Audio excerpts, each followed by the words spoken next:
My pancreas said nope, and I started a YouTube channel. Welcome. My name is Linnea May Huxford, and today I have 5 tips to help you with blood sugar. Hopefully you'll learn something new here that surprisingly works so well for your blood sugar. Number 1, what you see is what you ate. Yes, interesting study from the Cornell University and Brian Wansink. His book Mindless Eating is a great read, and in it he tells a story about a study where they were studying how people choose how much popcorn to eat. And they repeat this study over and over again and had different participants, and all the time there was only one thing that determined how much popcorn people ate at the movie theater. They tested this out with stale popcorn, fresh popcorn, people who had just eaten lunch just recently and weren't hungry at all. People always ate the popcorn, but they ate more popcorn if the bucket was larger. So the size of the container that you put the food in determines how much you eat. We can use this scientific discovery to trick ourselves into feeling like we ate more food by using a smaller bowl or a smaller plate size. So dinner plates keep getting bigger and bigger. Average dinner plate is now 10 inches. I recommend salad plates. They're only 8.5 inches. You switch to a salad plate, put the food on the plate, and it looks like, oh, you've got a lot of food. Your plate is completely full.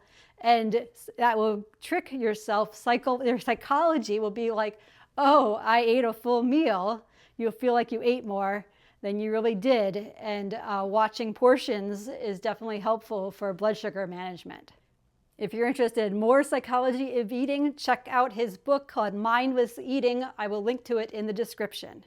Number 2, have a pickle with your meal. Are you a pickle person? Do you like pickles? If you do, you should start adding a large pickle to your meals. Pickles are great for a number of reasons. One thing is they contain vinegar, and there are studies that in type 2 diabetes, vinegar helps with blood sugar management, increasing insulin sensitivity, reducing insulin resistance. You can get that added vinegar by adding a pickle. Now, the traditional way they say to do this is to add a side salad with oil and vinegar dressing, and then you also get the fiber from the salad greens, but not everybody loves salad. So if you think pickles are much more delicious than salads, a pickle has antioxidants, it has vitamins, vitamin K, vitamin C, vitamin A, and fiber, and it's a low number of calories for the size of it. So a pickle with your meal really might help your blood sugar. Number 3, cold potatoes. What? Are you crazy, Linnea? How are cold potatoes helpful? So with potatoes, pasta, and rice, these are high starch foods, usually high in carbohydrates. But if you cook them and then cool them down and then eat them, and you can cool them down and reheat them if you want, like for leftovers, like have some pasta that you cooked the day before.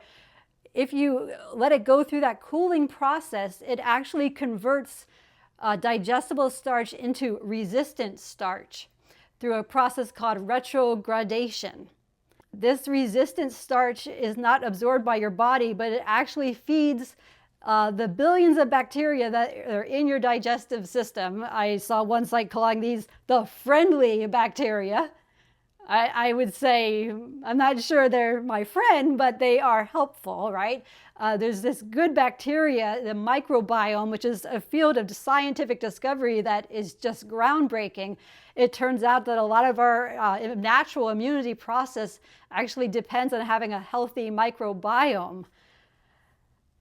So if you like potato salad, macaroni salad, if you like pasta, but you maybe don't usually eat pasta because it's so high in carbohydrates, if you let it cool down and then reheat it, it may have less impact on your blood sugar since some of that starch has converted to resistant starch and it doesn't have that same blood sugar impact. Isn't that interesting? I think there's probably going to be individual variation, but it's worth a try. I do like potato salad, and I have wondered how come the potato salad doesn't raise my blood sugar more and I think this is the reason why. Number 4 surprising way to lower your blood sugar is swap out regular coffee for mushroom coffee. Are you a mushroom? I was going to say, are you a mushroom drinker? No. Are you a coffee drinker? If you are a coffee drinker, you may want to consider switching to mushroom coffee. The history here is that in Finland, they had a coffee bean shortage and they switched to making coffee from chaga, a fungus.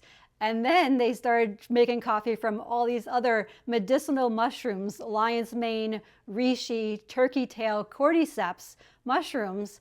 And they found that they could, oh, 1 second, my insulin pump is talking to me. Oh, suspend before low, delivery stopped, sensor glucose approaching low limit, check blood sugar. 108 with 2 down arrows. I will probably be fine because I will check my blood sugar again shortly. There's actually a surprising amount of research about how mushrooms can have an effect on blood sugar.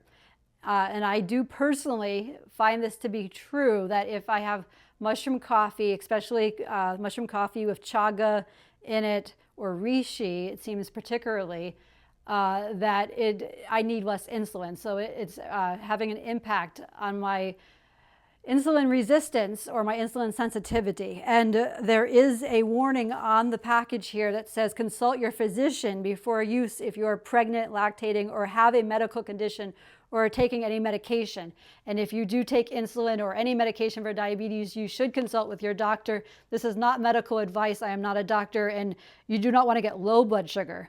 But the fact that it does something was surprising to me. And it's become very popular lately, mushroom coffees.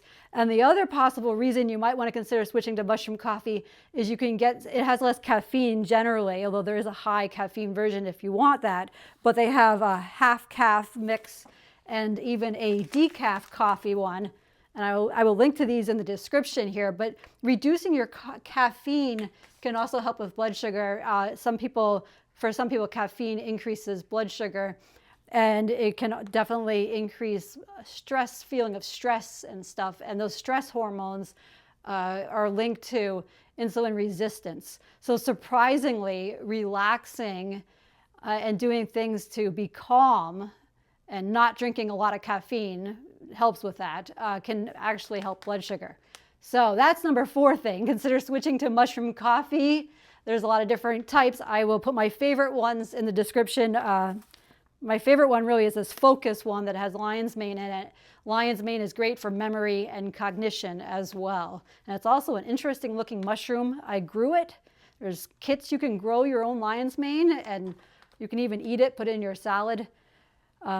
Really fascinating. I have another video on that if you want to check it out. And subscribe if this is a topic you're interested in, because mushrooms fascinate me. And diabetes is here to stay, it seems, unfortunately. Number 5 surprising thing is eat your food in a different order. Now, some people might be surprised about that because you put the food in your stomach and it all gets mixed around, so why does it matter what order you eat it in? But I can tell you as somebody myself who requires insulin for my meal, getting the timing right of that insulin to my food is tricky, and the order I eat the food impacts how quickly my blood sugar raises. So if you want to have less of a spike, you should eat your foods that are high in fat and protein and fiber first. So eat, like if you're having mashed potatoes and meatloaf and some vegetables, eat the vegetables and the meatloaf before the mashed potatoes. So you want to eat the high carbohydrate part of your meal after you've already eaten the fat and protein, because that slows the absorption, the digestion of your food, which then causes less of a spike. So that is really something that I observe does impact results there on how quickly my blood sugar goes up. Do I spike or not? So those are the 5 surprising things about ways to lower your blood sugar. Please subscribe. I have another 5 in the back of my mind for another video. And yes, taking care of your mental health and relaxing also impacts blood sugar. There is a strong mind-body connection. 108, 2 arrows down. Oh, 93, 2 arrows down. I have it in manual mode. And I also had a thing this morning with my CGM would not calibrate. I'll have to do another video about that, but what a pain in the butt, and it's been reading a little bit low. So I am going to check my blood sugar with a finger stick to test. And if I really am going low, then I will have a few fruit gummies to raise my blood sugar. You would think that doing the stress, you would think that making the video would cause those stress hormones to raise my blood sugar. But I guess I overdid the insulin for my lunch, perhaps. It's always a little tricky. Anyway, I have LATA diabetes, but this video was really for anybody with any form of diabetes looking for tricks to hopefully help your blood sugar. In my case, I definitely do need insulin. However, I do try to take the minimum amount of insulin that I need to stay in range, which I think does help with health.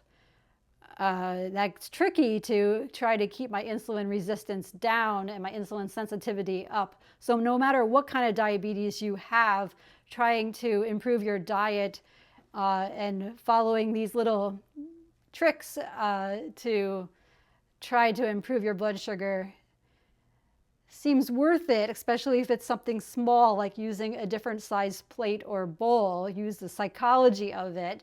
The book Mindless Eating is an interesting book, and one of the things, it's like everybody apparently eats mindlessly and doesn't really know how much they eat. If you have type 1 diabetes and you need to give yourself insulin for the food you ate, then all of a sudden you cannot mindlessly eat. That's not really a thing, or if it is a thing, it gets you into frustrating trouble with high blood sugar, which I like to avoid. I know that some people have a fully closed loop. I guess that's a thing now. It's that some insulin pumps do a good enough job, their algorithm, of automatically giving you insulin without having to announce a meal. That is not the case for my insulin pump, not currently, but it's 2026 as I say this today, and technology is moving quickly.